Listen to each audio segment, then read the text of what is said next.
ይመስገን ለጌታ ቃል ክብር ቆመን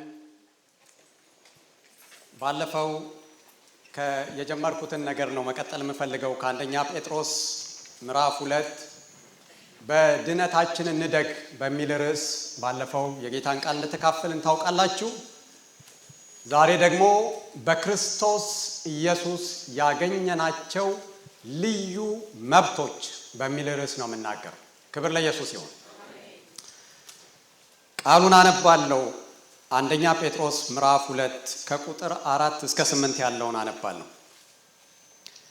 በሰውም ወደ ተጣለ በእግዚአብሔር ዘንድ ግን ወደ ተመረጠና ክቡር ወደ ሆነው ወደ ሕያው ድንጋይ ወደ እርሱ እየቀረባችሁ እናንተ ደግሞ እንደ ሕያዋን ድንጋዮች ሆናችሁ በኢየሱስ ክርስቶስ ለእግዚአብሔር ደስ የሚያሰኝ መንፈሳዊ መስዋዕትን ታቀርቡ ዘንድ ቅዱሳን ካህናት እንድትሆኑ መንፈሳዊ ቤት ለመሆን ተሰሩ።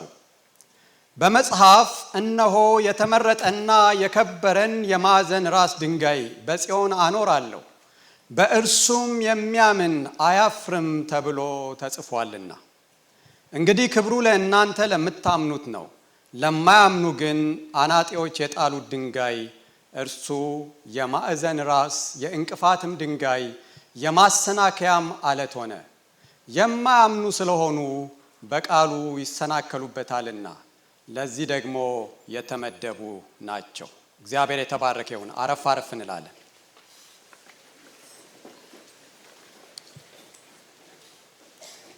የሚገርማችሁ እግዚአብሔር አምላካችን በማያቋርጥ ግንባታ ላይ ነው ያለው።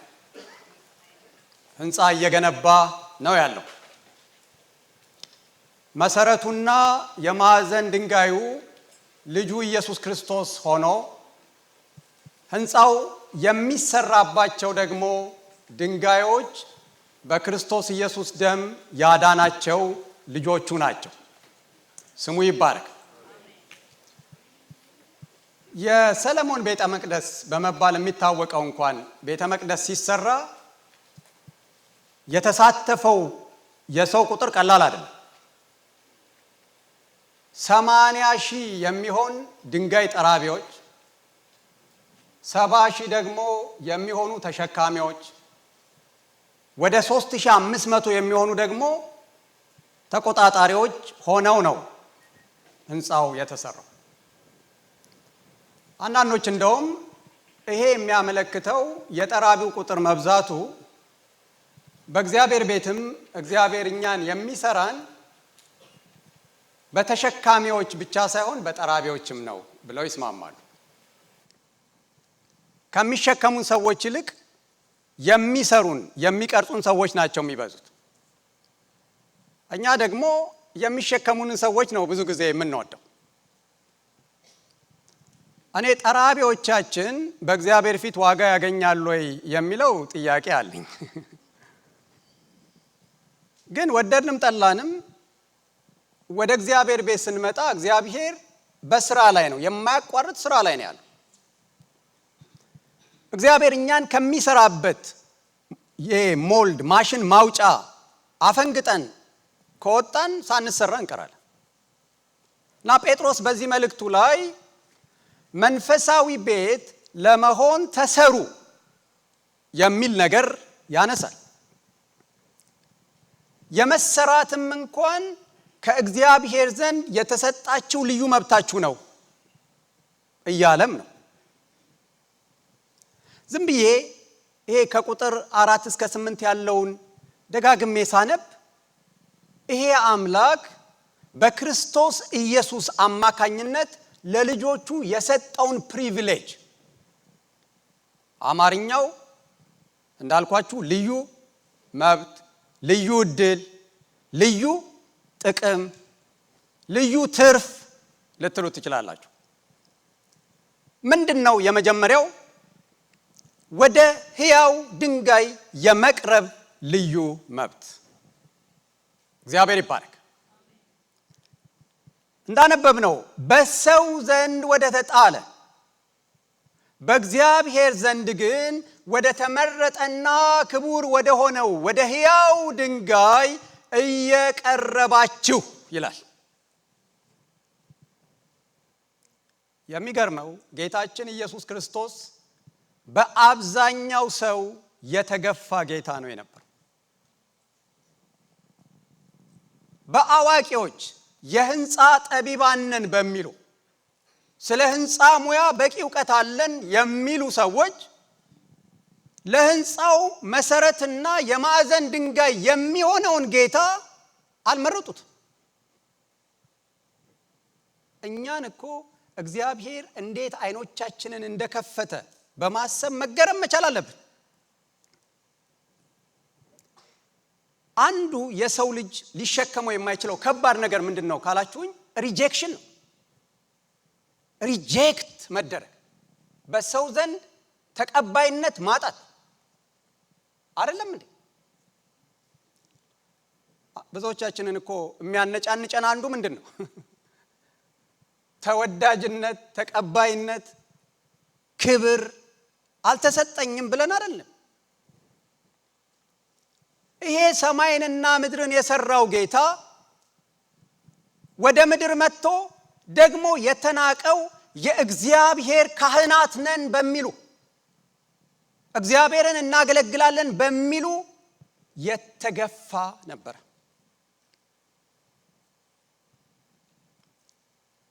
ለኛ የተሰጠን እድል ይሄ የተገፋውን በማን በሰዎች ኤክስፐርት ነን በሚሉ አዋቂ ነን በሚሉ አታስፈልገንም ተብሎ ኮርነር የተደረገ ጌታ በእግዚአብሔር ዘንድ ግን የተመረጠና ምን የሆነ ክቡር የሆነ የማዕዘን ድንጋይ ጌታ እሱን አይኖቻችንን አበራና ወደ ህይወታችን አስገባን።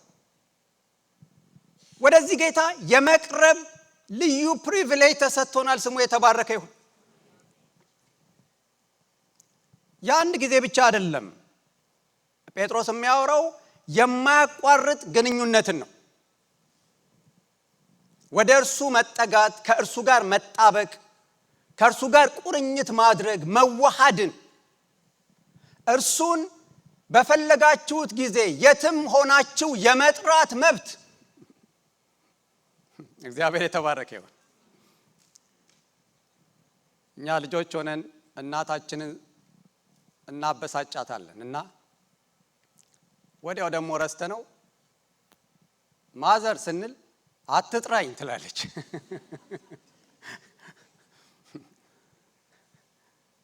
ይሄ ጌታ ጥሩኝ፣ ያለማቋረጥ ብትጠሩኝ ልሰማችሁ አለሁ፣ ልትቀርቡኝ ትችላላችሁ፣ አልገፋችሁም። እግዚአብሔር የተባረከ ይሁን። ለመሰራት ወደ ኢየሱስ ክርስቶስ መቅረብ ያስፈልጋል። ከኢየሱስ ክርስቶስ ርቀን መንፈሳዊነት የሚባል ነገር ሊኖር አይችልም። የጌታን ተከታዮች ብቸኝነት አያጠቃቸውም። አሜን በሉ። ብቻዬን ነኝ፣ ሰው የለኝም፣ በሰው ተገፍቻለሁ የሚል ስሜት እንዳያጠቃን ይሄ ክቡር የሆነው ጌታ ወደ ራሱ ምን አድርጎናል? አስጠግቶናል። ጌታ ካቀረበሽ ማንስ ቢያርቅሽ? እግዚአብሔር ካስጠጋህ ማንስ ቢገፋህ? ክብር ለጌታ ይሁን። መልእክቱ የተጻፈላቸው ሰዎች በልዩ ልዩ አገራት የተበተኑ ስደተኞች፣ መጻተኞች ናቸው። በዘመኑ በነበረው የማህበራዊ ደረጃ የመጨረሻ ወለል ላይ የነበሩ የተናቁትን ነው። ሰው የጠላቸውን መጤ የሚባሉትን፣ አገር የለሾች የሚባሉትን ነው ጴጥሮስ እንደዚህ እያላቸው ያለው። ክቡር በሆነው የማዕዘን ድንጋይ በሆነው በኢየሱስ ክርስቶስ አማካኝነት ወደ እግዚአብሔር የመቅረብ መብት ተሰጥቷቸዋል። እኛ የምንሰራው ስራ ያለንና የሌለን የምንኖርበት ቤት መለኪያችን ሊሆን የማይችለው ለዚህ ነው። ኪሎ ስንት ነው ከተባልክ ሰማይን ያክላል ማለት እንችላለን። የኢየሱስ ክርስቶስን ደም ነው የሚያክለው ዋጋችን። አንዳንድ ጊዜ ወደ ጌታም እንኳን ከመጣን በኋላ ከእግዚአብሔር ከተቀበልነው ከተካፈልነው ሕይወት ማንነት ይልቅ በዚህ ምድር በመናገኛቸው ነገሮች ነው ራሳችንንም መለካት የምንፈልገው። እግዚአብሔርንም ለማመስገኛ እንኳን እንደ ምክንያት የምንጠቀምባቸው ነገሮች እነሱ ናቸው። እንደውም በቤተ ክርስቲያን ጉባኤ ላይ አንድ ሰው ቆሞ ሲመሰክር ጌታ ይሄን አደረገልኝ እያለ ሲመሰክር ጉባኤ የነበረ አንድ በጌታ ያልሆነ ሰው ምንድነው የሚለው? ይሄ እኮ ተደረገልኝ የሚላቸውን ነገሮች እኔ ያለ ጌታ አለኝ ብሏል ይባላል።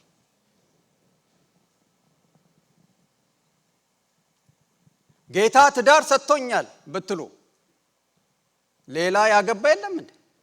ጌታ ልጆች ሰጥቶኛል ብትሉ ሌሎች ከሃዲ የሆኑ ልጅ በልጅ የሆኑ የሉም እንዴ? ጌታ ቤት ሰርቶልኝ መኪና ገዝቶልኝ ብትሉስ? ግን እግዚአብሔር በክርስቶስ ለኛ ያደረገው እነሱ ጋር ሊገኝ የማይችል ነገር ምን አለ ካላችሁኝ፣ ወደ እግዚአብሔር የመቅረብ ልዩ መብት አለን። ክብር ለጌታ ይሁን።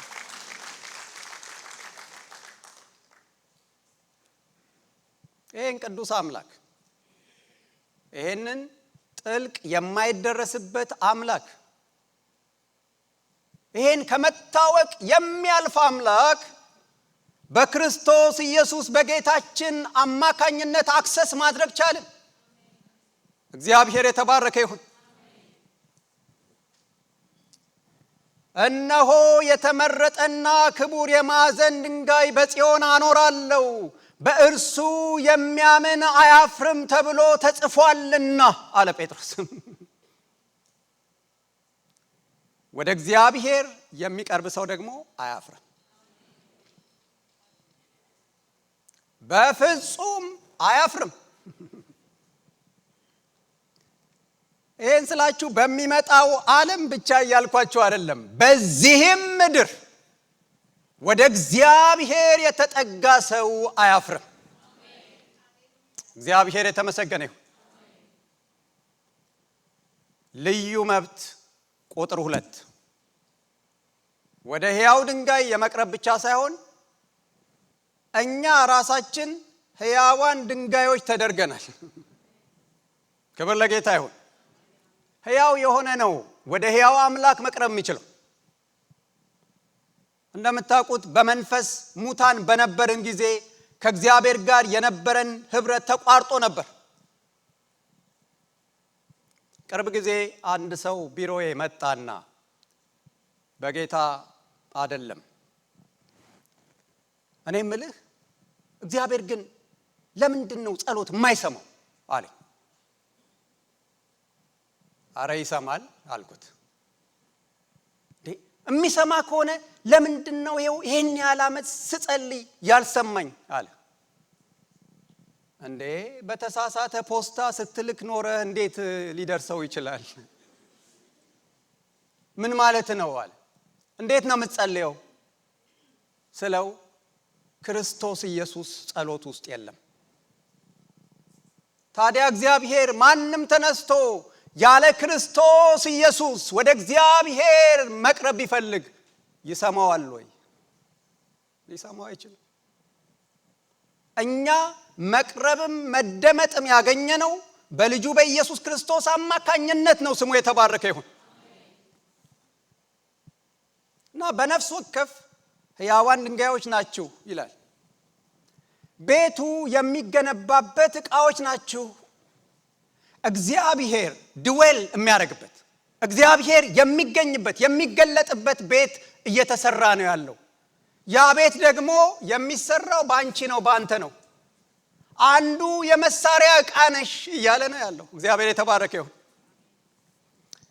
ቤት ብለን የምንጠራው የተገጣጠሙ ድንጋዮችን ነው አይደል?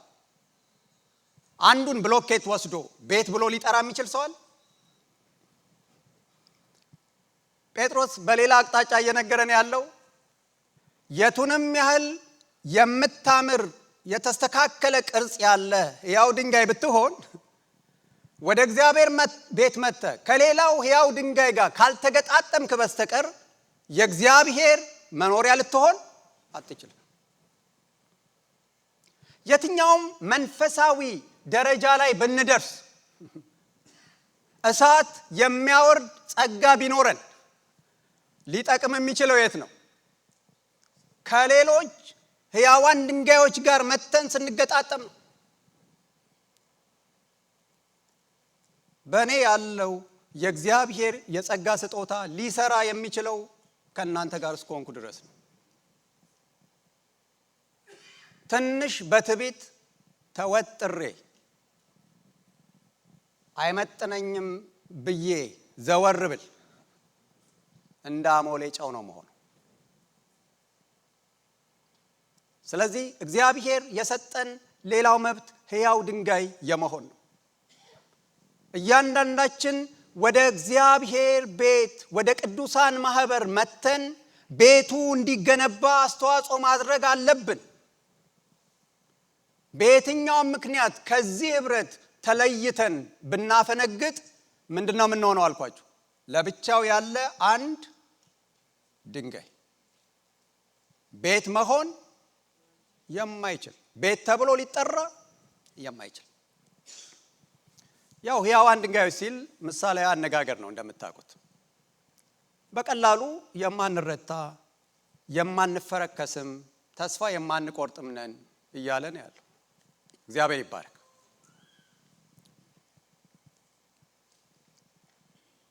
ሶስተኛ ልዩ መብት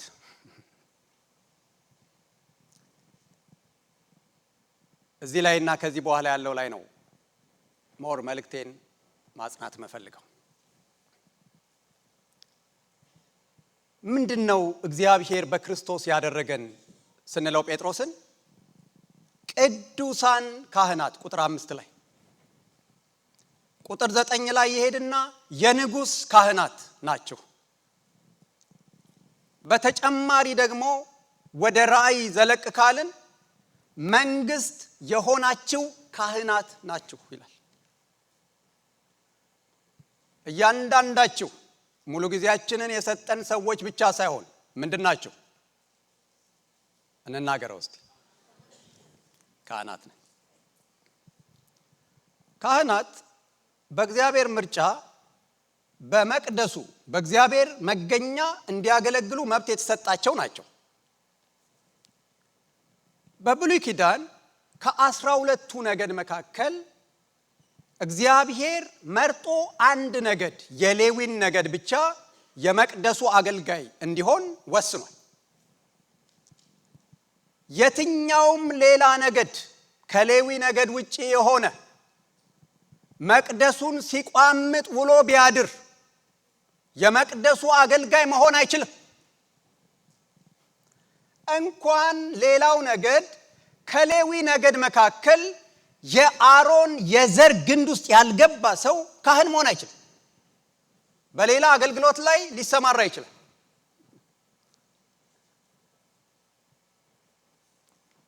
ታውቃላችሁ፣ ከሌዊ ነገድ ሆነው የክህነት አገልግሎትን የተመኙ ሰዎች የደረሰባቸውን አደጋ ታውቃላችሁ። የቆሬ ልጆች ምናልባት ዘኍልቍ ምዕራፍ 16 ላይ ታሪኩን ታገኛላችሁ። ቁጥር 8ና 10ን ላንብብ። ሙሴ ቆሬን እንዲህ አለው፣ እናንተ ሌዋውያን አድምጡ። የእስራኤል አምላክ እናንተን ከቀሩት እስራኤላውያን ማህበረሰብ መለየቱና በእግዚአብሔር ማደሪያ አገልግሎት እንድትፈጽሙ ወደ ራሱ ማቅረቡ እንድታገለግሏቸውም በማህበረሰቡ ፊት እንድትቆሙ ማድረጉ አይበቃችሁምን? አንተንና ከአንተም ጋር ወገኖች የሆኑትን ሌዋውያንን ሁሉ ወደ ራሱ አቅርቧቸዋል። እናንተ ግን የክህነቱንም ሥራ ደርባችሁ ለመያዝ ትሯሯጣላችሁ። በአዲሱ መደበኛ ትርጉም ነው ያነበብኩት። አገልግሎት ተሰጥቷቸዋል። የክህነት አገልግሎት ግን ለአሮንና ለዘሩ ብቻ ነው። እናንተ እግዚአብሔር ወደ ራሱ አቅርቧችሁ በፊቱ እንድታገለግሉ አድርጓችሁ ያልበቃ ብሏችሁ ምን ተመኛችሁ? የክህነት አገልግሎት ተመኛችሁ። በዚህ ምክንያት ነው እግዚአብሔር የተቆጣው። ከዚህ በፊት ሰው ሞቶ የማያውቀውን አሟሟት ነው እግዚአብሔር የቀጣቸው። በማህበሩ ፊት ቆመው መሬት ተሰንጥቃ ነው ያወጣቻቸው። ምን በመመኘታቸው? እኔ እንደው አንድ ሰው ያስጨዋል ብዬ ነበር። ምክንያቱም አንድ እስራኤላዊን ጠርታችሁ ይኸውልህ ወንድሜ እኔ የእግዚአብሔር ካህን ነኝ ብትሉት ራስ ምታት ይጀምረዋል። እንዴ ምን እያልከኝ ነው? አንተ አህዛብ የሆንከው እንዴ እስራኤላዊ እንኳን ከሌዊም ነገድ የማን ዘር የአሮን ግንድ ውስጥ ያልገባ ሰው ሊሆነው የማይችለውን ነው ሆንኩኝ እያልከኝ ያለው ነው የሚለው። ክብር ለኢየሱስ ይሁን። እግዚአብሔር ካህናት አደረገን፣ ቅዱስ ካህናት አደረገን፣ የንጉስ ካህናት አደረገን። ብዙ ጊዜ የመንግስት ካህናት ብለን ነው ራእይ ላይ ያለውን ምናነበው። በትክክል ግን ስናነበው መንግስትና ካህናት አደረገን፣ መንግስት የሆኑ ካህናት አደረገን ይላል። ክብር ለኢየሱስ ይሁን። አንድ ካህን ደግሞ ወደ አገልግሎት ሲመጣ የማይቀሩ 4 ደረጃዎች አሉ። ይሄን በቃላችሁ እንድትይዙ ፈልጋለሁ። የመጀመሪያው በእግዚአብሔር ይመረጣል። ሁለተኛው ይታጠባል። ሶስተኛው ልብሰ ተክህኖ ይለብሳል። አራተኛ ይቀባል። ይሄንን ስርዓት ፈጽሞ ነው አንድ ካህን ወደ እግዚአብሔር አገልግሎት ሊገባ የሚችለው። እግዚአብሔር ለሙሴ ያዘዘው ይሄንን ነው።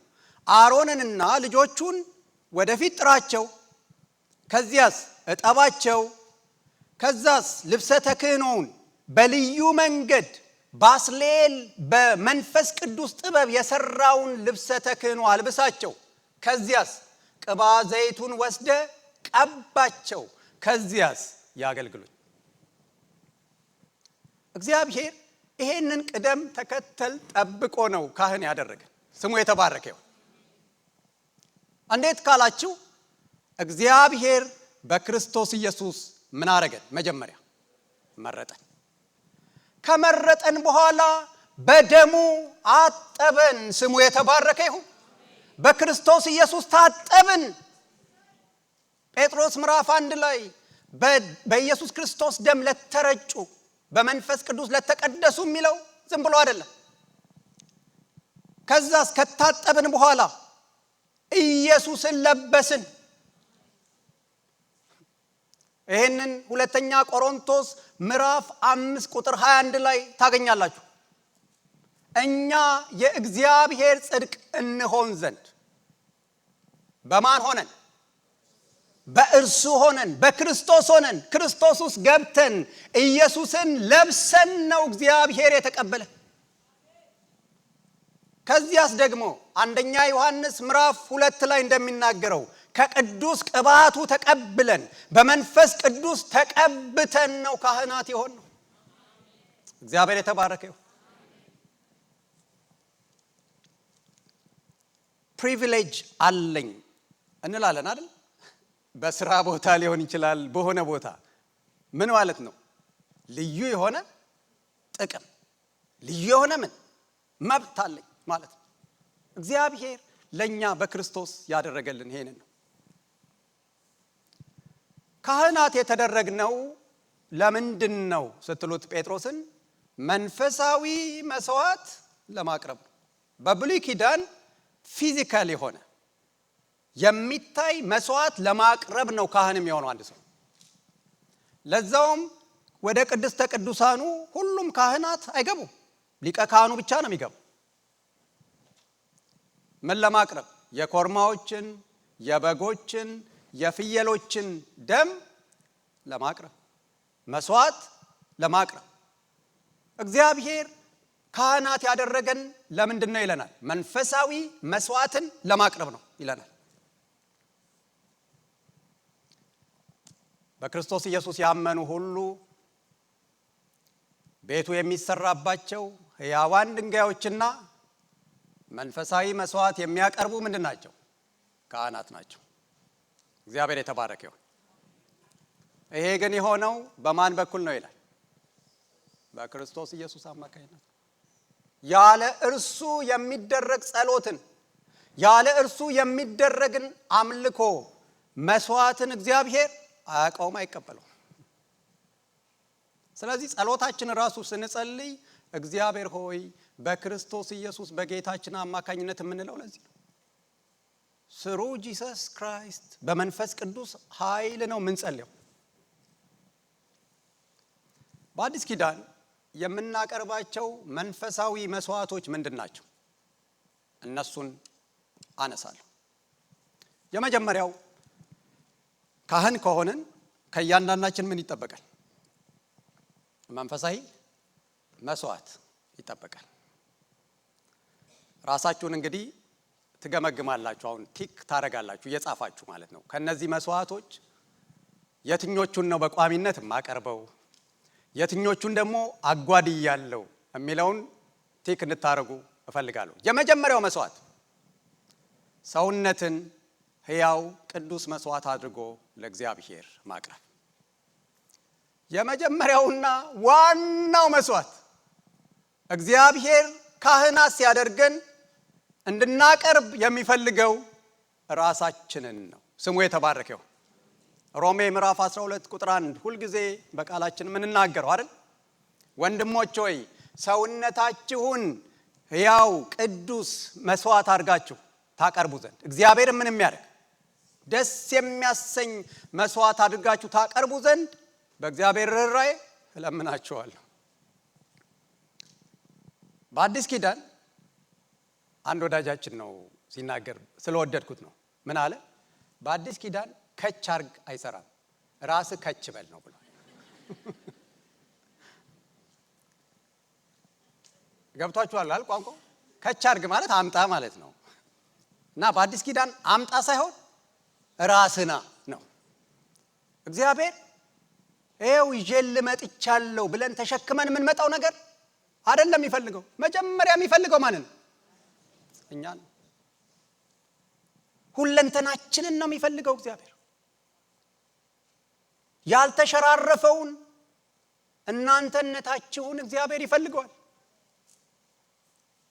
ከየት እስከ የት? ከራስ ፀጉር እስከ እግር ጥፍር፣ እጃችንንም እግራችንንም ምናችንን ጨምሮ አንደበታችንን ጨምሮ። የመጀመሪያው እሱ ነው ወገኖች። እሱነቱን የነፈገ መስዋዕት እግዚአብሔር አይቀበልም። ጴጥሮስ መንፈሳዊ ቤት ለመሆን የሚሰራ ሰው እንደ ካህን ራሱን ለእግዚአብሔር መጀመሪያ ይሰጣል እያለን ያለው። እግዚአብሔር የሚረካበት አምልኮ ራስን ከሌላ ከልክሎ፣ ከራስ ከልክሎ፣ ከስጋዊነት ከልክሎ፣ ከሰይጣን ከልክሎ ለእግዚአብሔርና ለእግዚአብሔር ብቻ ራስን ማድረግ። የራሴን ድካም ነግሬያችሁ አውቃለሁ። እኔ ድሮ የጌታም ሆነው ከአርብ ምሽት ጀምሮ ነበር። ከአርብ ምሽት ጀምሮ ራሴን ማስተካከል ጀምራለሁ ጥሩ መንፈሳዊ ሰው ለመሆን። ከዛ ልክ እሁድ ጠዋት ፕሮግራም ሲያልቅ የኔም መንፈሳዊነት ያልቅ ነበር። አማትቤ ጌታን ተሰናብቼው ሄዳለሁ። ደግሞ አርብ ሲመጣ አስተካክላለሁ። ጌታ ያለማቋረጥ ወደ እሱ የሚጨስ የሚያርግ መስዋዕት ነው የሚፈልገው። ያ መስዋዕት ማን ነው? እኛ ነን። እንደዚህ አይነቱን መስዋዕት የሚያቀርብ ሰው ከዚህ በኋላ የማነሳቸውን መስዋዕቶች በእርግጠኝነት እንደሚሰጥ እርግጠኛ ነኝ። ይሄኛውን የከለከለ ሰው ግን ሌላውን ሊሰጥ ይችላል። ሁለተኛው ቅዱሳን ካህናት የሆነው መንፈሳዊ መስዋዕት ለማቅረብ ነው። ገንዘብን ወይም ቁሳቁስን ማቅረብ ይሄም መስዋዕት ነው። ፊልጵስዩስ ምዕራፍ 4 ቁጥር 18 አነባለሁ። የሚያስፈልገኝን ሁሉ ከሚያስፈልገኝም በላይ ተቀብያለሁ፣ የላካችሁትንም ስጦታ ከአፍሮዲጡ እጅ ተቀብዬ ተሞልቻለሁ። ይህም መዓዛው የጣፈጠ በእግዚአብሔር ዘንድ ተቀባይነት ያለውና ደስ የሚያሰኝ ምንድን ነው? መስዋዕት ነው። በክፍሉ ላይ ጳውሎስ የፊልጵስዩስ አማኞች ለሚያስፈልገው ነገር ብለው የላኩለት ገንዘብ ነበረ በአፍሮዲጡ አማካኝነት። ያንን ገንዘብ ከእጃቸው ከተቀበለ በኋላ የጻፈው መልእክት ነው።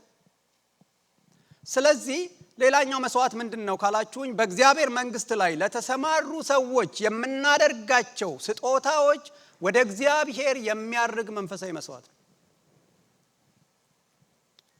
አሜን ነው። እንደዚህ አይነቱን መስዋዕት በመረዳት ማድረግ ያስፈልጋል። ይሄን ስል በጣም በማስጠንቀቅ ነው የምናገረው። አገልጋይ ከማንም ሰው ገንዘብ መጠየቅ የለበትም። ራሳቸው ቅዱሳን ተነሳስተው በመንፈስ ቅዱስ ተነርተው ይሁን በምን መስጠት ነው ያለባቸው። በማኒፑሌሽን አገልጋይ ገንዘብ ከህዝብ መውሰድ የለበትም። ጳውሎስ ኢኒሺዬቲቭን አልወሰደም። ራሳቸው ያስፈልጋል ብለው አስበው ነው የላኩለት። የላኩለትን ገንዘብ ግን ከተቀበለ በኋላ ይሄ በተረጅነት መንፈስ የተቀበልኩት ሳይሆን መዓዛው የጣፈጠ እግዚአብሔርን ደስ የሚያሰኝ ምናችሁ ነው? መስዋዕታችሁ ነው። ለእግዚአብሔር መስዋዕት ነው ያቀረባችሁት ነው እያለ ያለ። ስለዚህ በእግዚአብሔር መንግስት ላይ የተሰማሩ አገልጋዮችን ስትደግፉ እያደረጋችሁ ያላችሁት እንደ ካህናት መንፈሳዊ መስዋዕት እያቀረባችሁ ነው ያላችሁት።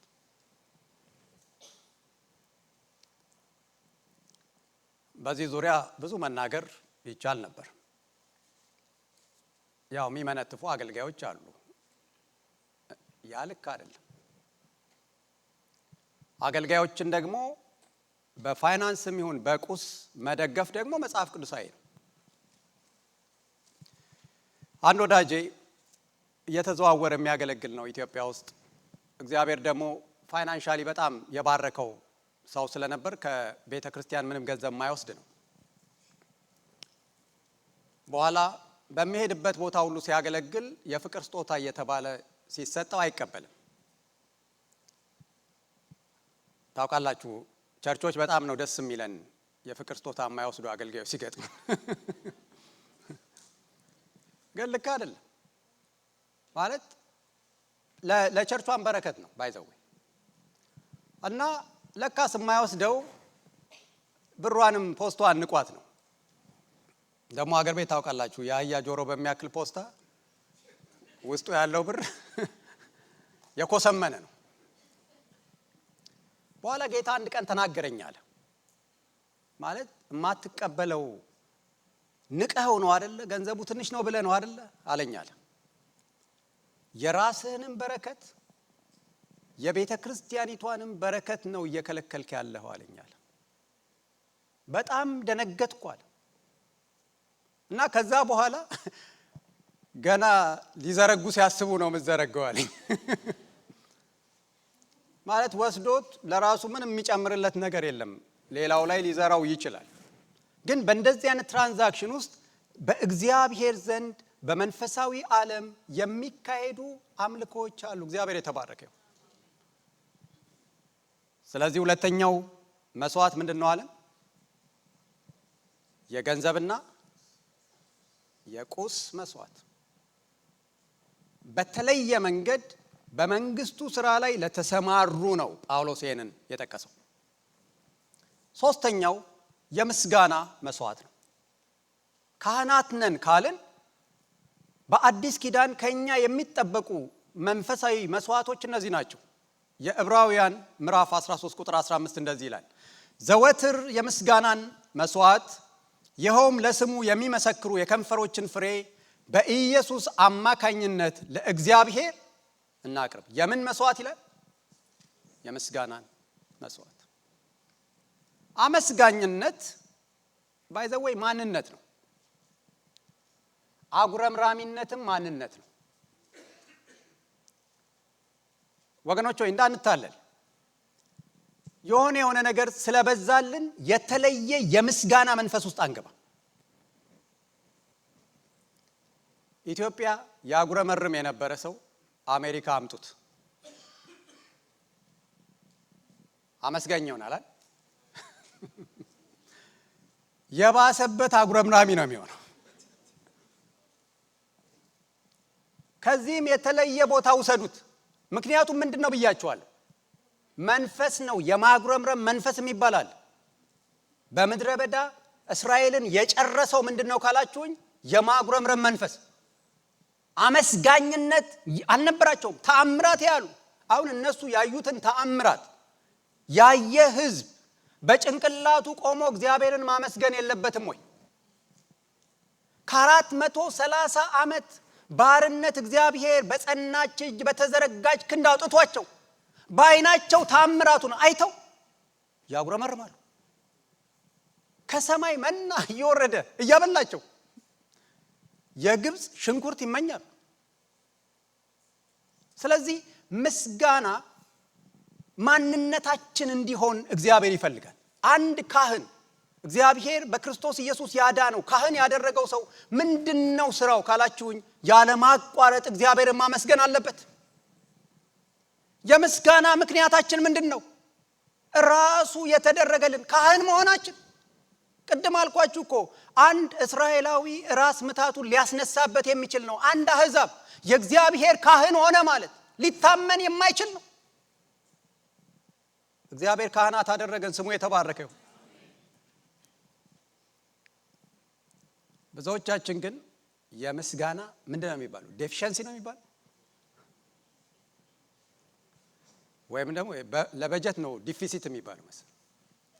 እጥረት አለብን። አሁን የቫይታሚን ዲ እጥረት ያለበት ሰው ምን ያደርጋል? ዝም ይላል? ቫይታሚን ዲውን ምን ያደርጋል? ይወስዳል።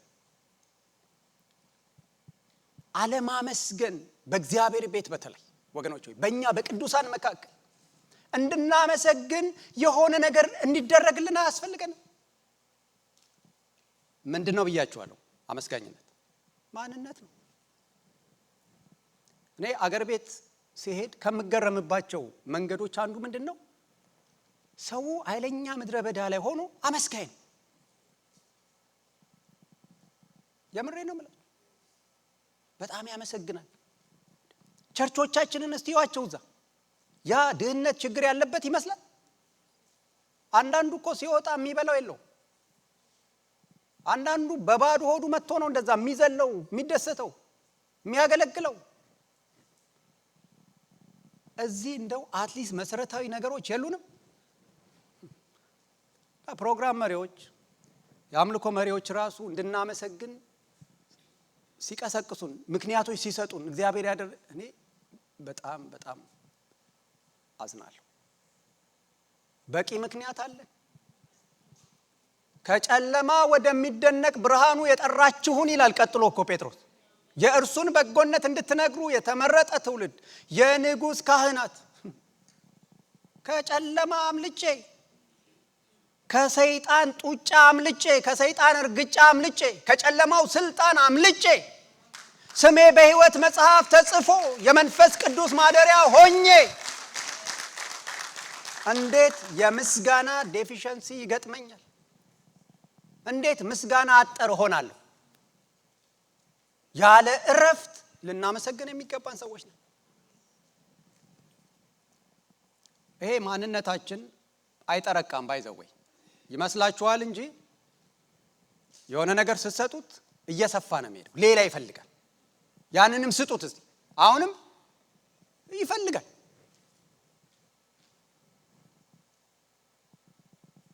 እግዚአብሔር በምስጋና ይባርከን። አመስጋኝ ብቻ እንድንሆን እኮ አይደለም እግዚአብሔር፣ ከዛ ያለፈ እኛ ራሳችን በእግዚአብሔር ዘንድ ምስጋና እንድንሆን ነው የሚፈልገው። የምስጋና ምክንያት እንድንሆን ይፈልጋል። በእናንተ ምክንያት የእግዚአብሔር ስም በስፍራ ሁሉ የተመሰገነ እንዲሆን ሰዎች እናንተን ሲያስቡ ስለሷ እግዚአብሔር ይመስገን፣ ስለሱ እግዚአብሔር ይመስገን እንዲሉ ማለት ነው። ያ በሳምንት አንዴ ስንሰበሰብ ብቻ ሳይሆን ሁሉ ጊዜም በሁሉ ስፍራ እግዚአብሔር የተባረከ ይሁን። ካህናት ብቻ ናቸው የምስጋና መስዋዕት ማቅረብ የሚችሉት። ስለዚህ እንደ ካህን እግዚአብሔር ከኛ የሚፈልገው አመስጋኝነትን ነው። እንኳን እግዚአብሔር መንግስታት እኮ ምስጋና እንደሚፈልጉ አሁን ቅርብ ጊዜ ሰማው እኮ አይደለ? አሜሪካ ታንክፉል አይደለህም ስትል አልሰማችሁም? አንድን መሪ አርገናል መመስገን ይገባናል። እግዚአብሔርም አንዴታ እግዚአብሔር የተባረከ ይሁን። እኔም ራሴ የዚህ ጉድለት አለብኝ። እኔ ስለምሰብክ በጣም ከፍ ካለ ፑልፒት ላይ እንደምናገረው እንዳታስቡኝ። እንደሚገባው እግዚአብሔርን አላመሰገን ነው ወገኖች፣ የምሬን ነው።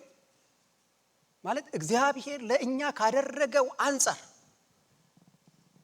በተለይ በድነታችንን መልሰን መላልሰን ስናስበው አረ እንዴት ብሎ ነው አንተ እኔን የመረጥከኝ? ቀበሌ የማያውቀውን ቤታችሁን ነው እኮ እግዚአብሔር የጎበኘው። የቀበሌ ሊቀመንበር የማያውቀውን ሰው ነው እኮ እግዚአብሔር ሰማይ የተቀበለው ያወቀው። እግዚአብሔር የተባረከው። የምስጋና መስዋዕት የከንፈሮቻችንን ፍሬ እንድናቀርብ ካህናት ሆነናል። አንዱ መንፈሳዊ መስዋዕት እሱ ነው። አራተኛው መልካም የማድረግና ያለንን ከሌሎች ጋር የመካፈል መስዋዕት ይላል። ይሄም ዕብራውያን ምዕራፍ 13 ቁጥር 16 ላይ መልካም ማድረግንና ያላችሁንም ከሌሎች ጋር መካፈልን አትርሱ፣ እግዚአብሔር ደስ የሚሰኘው እንደዚህ ባለው መስዋዕት ነውና። ምን ማድረግ?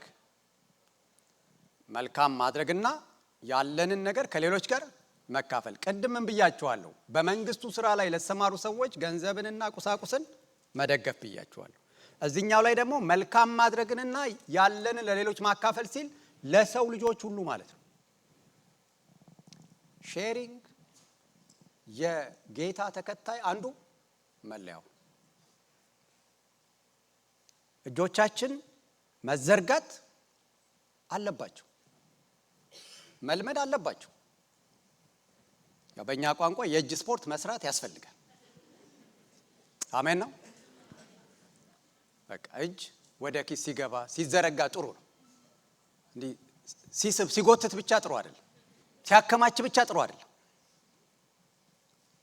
እና በክፉ ተይዘን የነበርን ከክፋት ውጪ ሌላ የማያውቀን የነበርነውን ሰዎች ጌታ ሲያገኘን መልካም ሰዎች አደረገን።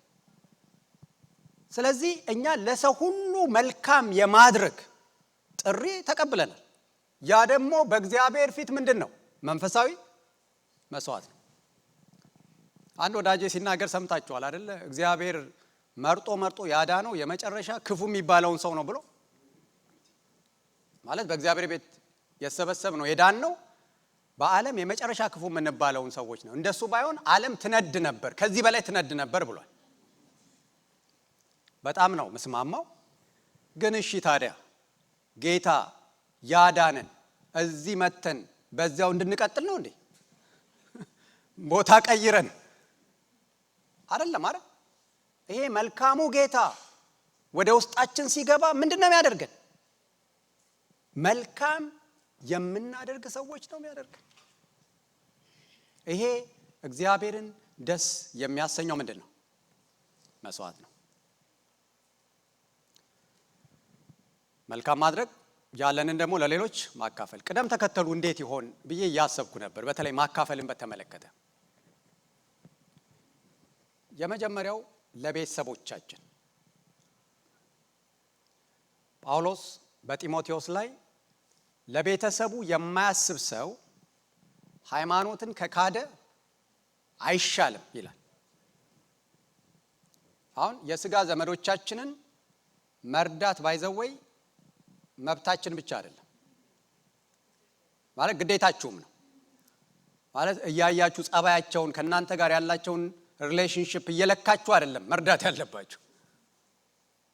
ይሄ እግዚአብሔርን ደስ የሚያሰኝ ምንድነው? መስዋዕት ነው። ያለንን የማካፈል ጥሪ እግዚአብሔር ጠርቶናል። ከዚህ አስቀጥሎ ከቤተሰብ ቀጥሎ ለእምነት ቤተሰቦች መልካም ማድረግን ለሌሎችም ማካፈልን አትርሱ። ይልቁንም ለማን? ለሃይማኖት ቤተሰቦች። ቀጥሎ በጌታ ለሆኑ ወንድሞቻችንና እህቶቻችን የማካፈል ኃላፊነት አለብን። ከዚህ አስቀጥሎ ለሰው ዘር በሙሉ ለሚለምን ለኒዲ ፒፕል ማለት ነው፣ ለተቸገሩ ለሚያስፈልጋቸው ሁሉ ማካፈል ያስፈልጋል። ይሄም እንደ ካህናት ከኛ የሚጠበቅ መንፈሳዊ መስዋዕት ነው። the last but not the least የመጨረሻው ሰዎችን ወደ ክርስቶስ ማምጣት። ይሄ ታላቅ መንፈሳዊ መስዋዕት ነው። ጳውሎስ የተናገረውን ላንብብላችሁ። ሮሜ ምዕራፍ 15 ቁጥር 15 እና 16 ላይ እግዚአብሔር በሰጠኝ ጸጋ መሰረት እንደገና አሳስባችሁ ዘንድ በአንዳንድ ጉዳዮች ላይ በድፍረት የጻፍኩላችሁ በእግዚአብሔር ወንጌል የክህነት ተግባር ለአሕዛብ የክርስቶስ ኢየሱስ አገልጋይ ለመሆን ነው። ይኸውም አሕዛብ በመንፈስ ቅዱስ ተቀድሰው በእግዚአብሔር ዘንድ ተቀባይነት ያለው መስዋዕት እንዲሆኑ ነው። ጳውሎስ እኔ ራሱ የተሰጠኝ የክህነት አገልግሎት ነው። ያ የክህነት አገልግሎት ደግሞ የሚካሄደው የእግዚአብሔርን ወንጌል በመስበክ ነው ይላል። ታዲያ ምንድነው እንደ ካህን ለእግዚአብሔር የምታቀርበው መስዋዕት ስትሉት፣ አሕዛብን ነው የማቀርብለት። ምን እያደረግኩኝ? ወንጌል እየሰበኩ በወንጌል እንዲያምኑ እያደረግኩኝ አሕዛብ በእግዚአብሔር ዘንድ ተቀባይነት ያለው መስዋዕት እንዲሆኑ። እግዚአብሔር የተባረከ ይሁን። ይህንን መስዋዕት ለእግዚአብሔር የምታቀርቡ ሰዎች ብፁዓን ናቸው። ስለዚህ ለአንድ ሰው የጌታን አዳኝነት ስንናገር ያ ሰው ወደ ጌታ ሲመጣ እንደ ካህን ምን እያደረግን ነው? መስዋዕትን እያቀረብን ነው። እንደውም ራስን ለእግዚአብሔር ከማቅረብ ቀጥሎ ያለ ድንቅ መስዋዕት ብየዋለሁ። እግዚአብሔር የተባረከ ይሁን። መልእክቴን እንደዚህ መጨረስ እፈልጋለሁ። በክርስቶስ ያገኘነው ምን? እየሰማችሁኝ ነው? በክርስቶስ ያገኘነው ልዩ መብቶች። ቁጥር 1 ምን አለ? ወደ ሕያው ድንጋይ የመቅረብ መብት። ቁጥር 2 ማደሪያው የሚሰራበት ሕያው ድንጋይ የመሆን መብት። ቁጥር 3 ቅዱስ ወይም የንጉሥ ካህናት የመሆን ወይም ደግሞ መንግስት የሆኑ ካህናት የመሆን መብት በክርስቶስ አግኝተናል። ካህናት የሆነው ግን ምን ለማድረግ ነው አለ? መንፈሳዊ መስዋዕት ለማቅረብ ነው። የምናቀርባቸው መንፈሳዊ መስዋዕቶች ምንድናቸው አለ? የመጀመሪያው ቁጥር 1 ራሳችንን ሰውነታችንን ሕያው ቅዱስ አድርገን ለእግዚአብሔር ያለ ክልከላ ማቅረብ። ሁለተኛው ገንዘብንና ቁስን በተለይም ለመንግስቱ ሰራተኞች ማድረግ። ሶስተኛው የምስጋና መስዋዕት። አራተኛው መልካም ማድረግና ያለንን ለሌሎች ማካፈል። አምስተኛው ሰዎችን ወደ ክርስቶስ ማምጣት። በመንፈስ ቅዱስ ተቀድሰው እግዚአብሔርን ደስ የሚያሰኝ መስዋዕት እንዲሆኑ ማድረግ። እንጸልይ።